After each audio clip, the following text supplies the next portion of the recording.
Rahayu, rahayu, rahayu. Dulur-dulur Jawa, seluruh sak Jawa, sak Nusantara. Sugeng rawuh dulur-dulur ngger-ngger. Tah bagus-bagus. Sering orang katakan, sering itu berkata Arab digarap, Jawa digowo. Arab digarap, Jawa digowo. Ya sudah lah, kalau aku barat diruat ya Mbah. Jawa tak gowo. Saya nggak mau menggarap yang lainnya.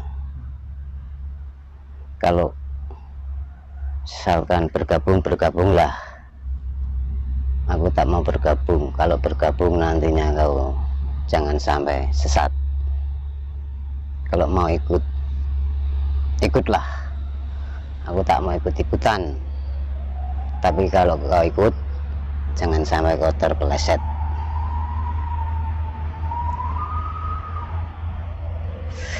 Toh nanti manusia sudah ada tempatnya sendiri-sendiri. Saya tak tergiur janji surga, tak jera takut di neraka. Tergiur janji surga, tak jera dengan neraka. Takut di neraka, tak jera. Tak kepingin saya diiming-imingi wanita. Masuk surga nggak bukan ini Pak, nggak mau nih. Tidak tergiur saya janji surga, wanita. Tak jera ditakut-takuti neraka. Wanita. Saya tak kepingin diiming-imingi wanita.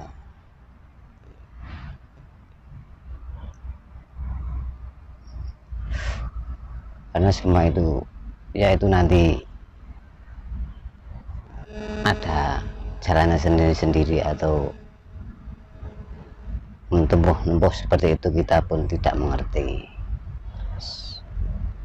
Makanya sering orang sekarang yang gencar-gencarnya, yang paling diburu mungkin tentang Kang Makrifat atau Mbah Tasawuf itu. Kang Makrifat tentang Mbah Tasawuf. Mungkin yang namanya Kang Makrifat itu di atas tinggi, di dalam bawah. Di atas tinggi mungkin belum sampai puncak, di dalam bawah mungkin belum sampai dasar. Yang namanya Kang Makrifat. Di atas tinggi belum sampai puncak, dan caranya untuk mencapai itu mungkin menyatukan pikiran batin kepada Gusti Allah. Apapun demi Allah, dia hidup dalam Allah dan bersama Allah dan Gusti Allah. Dia mati dan hidupnya hanya untuk Allah. Itulah mungkin salah satu dan dengan cara seperti itu, apa yang dilakukan seperti itu, mungkin gernak-gernak yang bagus ini sudah memahami semua. Itulah jalan-jalannya, dan namanya Mbah Tasawuf mungkin itulah puncaknya, dan mungkin itu dasarnya. Dan sebagian perjalanan untuk mencapai Mbah Tasawuf itu mungkin sebagian dari makrifat tadi. Tapi mungkin kalau Mbah Tasawuf itu sudah mati dalam hidupnya. Itu. Makanya kalau tentang makrifat, jangankan mau menyentuh mendekat yang makrifat itu mungkin sulit, apalagi Mbah Tasawuf. Jangankan mendekat, mendengar suaranya pun mungkin sudah sulit, karena orang seperti itu. Makanya silakanlah mencari orang-orang itu, kadang berburu mencari guru-guru makrifat atau tasawuf dan menemukan guru yang dianggap itu guru sudah bisa makrifat atau tasawuf, dan guru itu dia belajar mungkin dari sang gurunya juga cari buku-buku dan tidak tahu unsurnya buku, dan akhirnya nanti yang berguru pun akan mengikuti guru itu, padahal guru itu juga dari gurunya dan dari buku, dan buku unsurnya dari mana tidak tahu. Itu keilmuan-keilmuan. Tapi yang sejati mungkin yang saya katakan tadi, makrifat dan tasawuf itu. Makrifat tinggi atas belum sampai puncak, dalam bawah belum ada dasar, dan puncaknya ada tasawuf, dasarnya tasawuf. Itulah mungkin itu dalam aliran Jawa yang sekarang banyak yang menekuninya, itu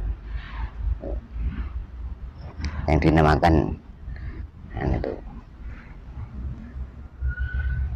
Kan sekarang banyak orang-orang yang mencari yang bergencar-gencarnya itu tentang itu, tapi iya, tentang makrifat, tentang tasawuf, ya sudah, biarlah dia itu. Tapi kalau sampai mendapatkan guru yang baik, yang sejati, ilmu itu jangan sampai digunakan, gunakanlah kebajikan. Kasihan guru-gurunya, nanti gurunya yang kena kutuk kalau nanti ajarannya dipakai yang jalannya tidak baik. Karena dalam saya hidup dan mati pun tak mengerti. Kalau tanya tentang kematian, ya tidak mengerti saya, karena hidup pun saya tidak mengerti, apalagi kematian. Hidup pun belum mengerti, apalagi dalam kematian belum. Kita tidak mengerti. Maka hayati semua hayati dalam hidup kita. Benar dan salahnya pun saya tidak mengerti, karena itu yang saya dapatkan dalam selama hidupku. Semua mungkin Sang Yang Maha Kuasa yang mengetahui segala-galanya. Gusti Allah Kang Maha Suci, rahayu-rahayu. Maka saya aljabarkan, yang kemarin adalah besok, yang besok sekarang. Itu maksudnya yang kemarin nggak usah pikirkan, yang kita tinggal ini sudah tidak pikirkan. Besok sudah nggak bisa, karena besok tidak tahu ya. Dan besok itu akan menjadi sekarang, pasti. Besok pastinya akan menjadi sekarang. Yang ditinggalkan masih, yang depan itu banyak. Yang saya ditinggalkan kita, tugas-tugas dunia itu sudah banyak yang kita tinggalkan, yang tidak terlaksanakan kita itu. Dan masih depannya juga masih banyak kan. Apa mungkin kita menunggu? Dan yang pergi cukup, yang datang habis. Mudah-mudahan nanti berapa tahun lagi akan terjadi. Itulah yang pergi ke sana sudah habis, yang datang ke sini juga habis. Itulah berapa tahun lagi, saya tidak tahu waktu. Itu rahasia-rahasia ilahi, kita tidak. Sekarang juga dalam saat-saat ini kita itu dalam tekanan segala-galanya, mental, batin, keadaan, tekanan adanya virus alam ini, karena ini mendunia. Jangan semua itu kita kait-kaitkan dengan itulah, itu sudah kodrat alam, kodrat ilahi, karena ini mendunia. Kita itu tidak bisa ini dihadapi dengan cara apapun, kecuali dengan keikhlasan, kesabaran, ketabahan, dan kepasrahannya, bahwa ini kita yakin bahwa kehendak ilahi, kehendak Gusti Allah, itu saja yang bikin kuat. Jangan memakai terus ini alasan dengan corona. Jangan, kasihan hamba-hamba Allah juga rasanya ngeri, sudah ketahuan masih disuruh ini. Kalau kita hidup dalam pemerintahan, mungkin yang membuat aturan pemerintahan kita taati karena kita dalam pemerintahan. Tapi kalau tidak, itu dari seseorang atau apa mungkin, bukanlah itu nanti membuat fitnah. Seperti kita hidup dalam pemerintahan, takut taat pada pemerintahan. Kita hidup dalam Allah, takutlah dalam Allah, menurut peraturan Allah itu aja. Peraturan itu apa? Makanya sering banyak juga penganut yang lain mengecoh atau apapun itu, padahal kadang saudara nggak tahu saudara, padahal samalah yang atau yang dibaca atau apanya. Kenapa kok itu saudara kok bertentangan gitu loh. Hayati dalam hidup ini dengan kepasrahan, corona ini, keikhlasan, ketabahan. Sudahlah, yang terjadi itu sudah kehendaknya. Kita ingat, apapun jadi kehendak Allah, Gusti Allah Kang Maha Suci. Jatuhnya sehelai rambut pun dari kehendaknya itu. Maka kita tidak tahu dalam simbol, dalam arti disimbolkan, mungkin dari saya memahami sedikit, benar salah juga tidak tahu, maaf saja kalau menyinggung ayat alif lam mim. hanya Allah yang mengerti artinya, itu maksudnya kan. Ya segala sesuatu cuma hanya Allah, manusia tidak bisa mengesahkan itu benar dan tidaknya. Maka yang namanya kebenaran itu mungkin di dalam kehidupan itu belum ada. Terus sekarang yang dalam dibicarakan dari dahulu saya dengar satrio piningit, satrio pinilih, satrio adil. Satrio piningit itu kan dipingit. Satra itu kan gelar pemberani atau pahlawan, bukan manusia. Pemberani lah. Saat yang namanya sudah menjadi satra itu, satra pasti jujur, keluhuran itu. Ya dipingit, Jawa sudah dipingit berapa ratus tahun. Itulah satria piningit itu ya, Jawa ini ya, Jawa. Pinilih, tetap pinilih. Jawa itu tetap terpilih, Jawa itu. Dunia pun, jagat pun, semua pun, alam pun memilih Jawa ini yang terpilih. Nah, satrio adil. Ya adil Jawa. Jawa itu adil, seluruh dunia merasakan kok Jawa itu. Ini namanya dibahas-bahas seperti itu ya sudah, hanya saja cerita-cerita yang ini. Kadang pemahaman ini dikaitkan ini dengan ya sudah, monggo. Tapi dalam ininya seperti itulah. Dan karena kita misalkan kalau satria, kalau ratu adil ya Sang Hyang Kuasa, Gusti Allah Kang Maha Agung yang ratu adil ya kan. Makanya kadang kekuasaan pembela kebenaran, karena kuasa, karena kaya, salah pun dibela menjadi benar, iya kan.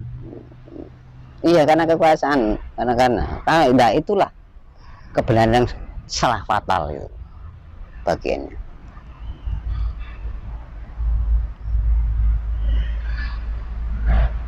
Dari penghayatan hidup, dari kitab-kitab misalkan ada juga yang saya pahami, dari yang saya dapatkan dalam kehidupan.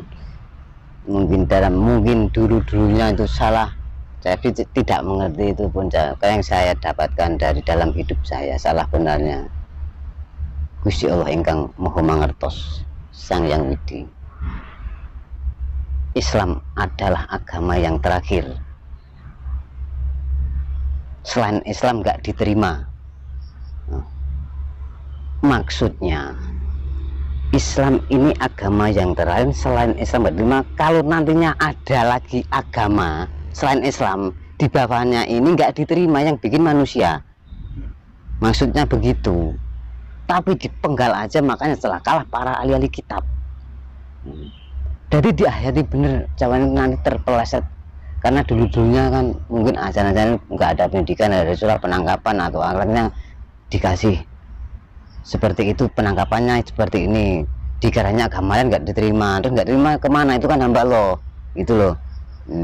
Terus namanya kitab kan, itu nama bahasa mana nggak ngerti, tapi kitab kan buku, ayat kan tulisan, dan buku-buku yang dahulu itu menjadi satu, jadilah satu, bukan menjadi satu yang terakhir. Maksudnya jadi itu rukun satu, itu hamba-hamba saya, dan ikutilah nabimu sendiri-sendiri. Nabi itu adalah tauladan kemuliaan hati.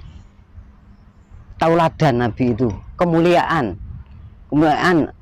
budi luhur pakarti tingkah laku. Maka ikutilah kemuliaan hatimu menurut keyakinan hatimu yang sesungguhnya, kemuliaan hatimu yang sesungguhnya itulah nabimu. Ikutilah Nabi, keyakinanmu sendiri-sendiri.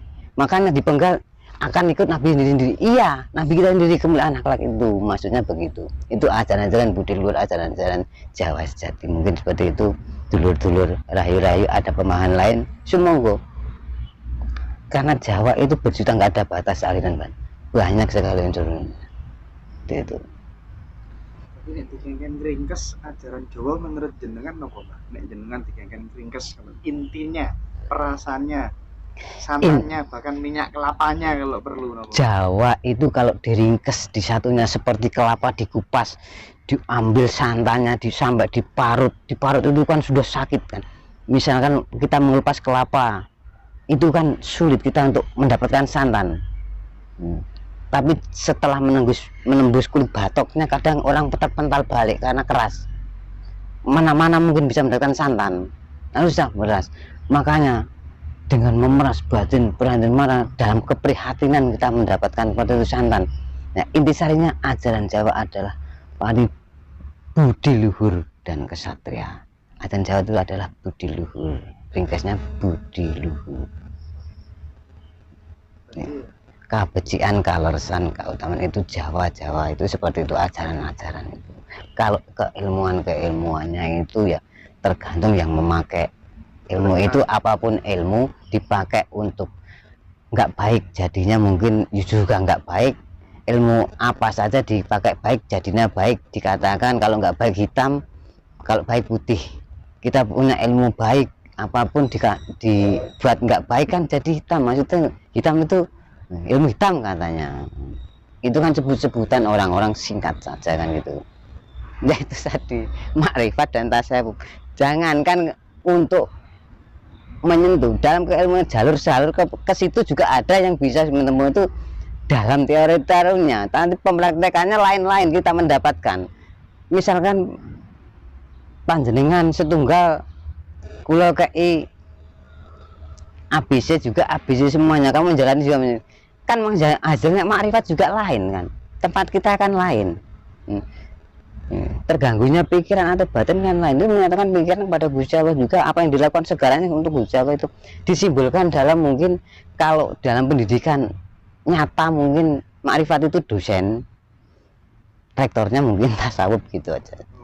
Mungkin itu kan sudah menemu, jangan mendengar suara rektor. Nah itu aja itu dalam ini ajaran-ajaran mah. Berarti semedi itu namung jalan tujuannya ya budi luhur. Budi luhur, semedi apa itu budi luhur? Makanya dalam leluhur dulu bersuka bersemedi, keprihatinan semedi, keprihatinan itu semuanya itu keprihatinan. Kita sakit, kita apa, maka semuanya itu anugerah atau peringatan kecil. Kalau ujian cobaannya itu Allah nggak pernah muji, nggak pernah mencoba, itu peringatan atau itu anugerahku. Allah, Gusti Allah yang maha kuasa, yang maha pemurah, engkau nggak ada sifat pulasaran asih, itu pasti memberi jalan terbaik bagi kita. Seandainya ini tidak akan ginikan, sudah. Kalau orang sudah sakit keras mati, kalau ini tidak diambil, mungkin dampaknya ada lain. Keluarganya, hartanya sudah habis, ini sudah mengeluh, ini nggak sembuh-sembuh, sudahlah tak ambil, mungkin itu sekonggalnya seperti itu. Maka semua hak mutlak Allah Sang Yang Kuasa, Gusti Allah ingkang Maha Suci, ingkang mangertosi sedaya lelampahan tiang agesang. Hidup dan mati sudah ada tempatnya sendiri-sendiri. Kita cerita tentang mati, tentang apa, banyak. Kalau Jawa mungkin ada juga yang tahu tempatnya itu ada jalan-jalan itu ada, tahu matinya ada. Jawa itu lengkap, tapi tetap mengarah ke budi luhur. Jawa itu budi luhur, anda pasor ngalah ngalih sabar nerimo, itu ajaran-ajaran Jawa pasti ke situ. Berarti sama halnya orang Islam disuruh sholat, sebenarnya sholat ya jalan aja, tujuannya ya iya baik, ya, itu terlalu baik semua. Makanya ajarannya tetap baik semua, tetap semua. Yang diajarkannya mungkin ajarannya baik, tapi yang diajarkannya mungkin meleset. Ajarannya tetap baik, agama semua agama. Maka kalau orang beragama masih membenci agama lain, ya bagaimana mungkin? Jadi tidak kan, itu hamba-hamba Allah kok. Itu tak beragama, malahan kalau beragama saling menghargai, itu hamba Allah, rukun. Pancen salah kenapa diizinkan sama Tuhan? Nah sudah, kalau memang kesalahan-kesalahan itu nggak boleh dilakukan di dunia dimanapun, sudahlah, doakan saja, mintakan, doakan meminta, mungkin jaluk. Gusti Allah kon sing elek-elek iki kan jipo, tetap ada yang jelek lagi, nggak ada, tetap ada yang jelek. Sing elek entek, sing apik tetap ono sing elek jian, nggak mungkin. Makanya dalam setiap masih hidup tetaplah salah. Apalagi yang paling berat itulah yang mengaku benar, merasa benar, apalagi membenarkan orang yang salah. Bah, itulah dampak-dampak efeknya. Makanya jangan mengatakan kalau tidak mengetahui, jangan bercerita kalau tidak mengalami. Itu nanti bisa-bisa, nah bisa-bisa itu. Kalau sudah haknya itu, terus orang bancaan, orang ini dora are, itu ya namanya tidak mengakui. Yang namanya kafir kan tidak mengakui. Kafir kepada Allah, tidak mengingkari Allah. Kafir dengan adat, berarti kan tidak mengingkari adat gitu aja. Oh.